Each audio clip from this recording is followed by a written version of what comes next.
कराड प्रशासनाकडून भारतीय स्वातंत्र्य दिनाचा 80वा वर्धापन दिन उत्साहात साजरा करण्यात आला। कराड येथील प्रशासकीय इमारतीत प्रांताधिकारी अतुल मेत्रे यांच्या हस्ते ध्वजारोहण करण्यात आले। यावेळी उपस्थित मान्यवरांनी राष्ट्रध्वजाला मानवंदना देत स्वातंत्र्य सैनिकांच्या त्यागाचे स्मरण केले।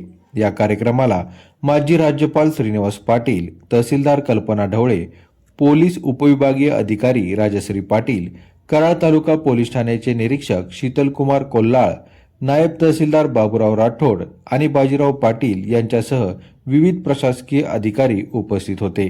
तसेच माजी सैनिक, प्रशासकीय कर्मचारी आणि कराड शहर व परिसरातील नागरिकांनी मोठ्या संख्येने उपस्थित राहून स्वातंत्र्य दिनाच्या कार्यक्रमात सहभाग नोंदवला।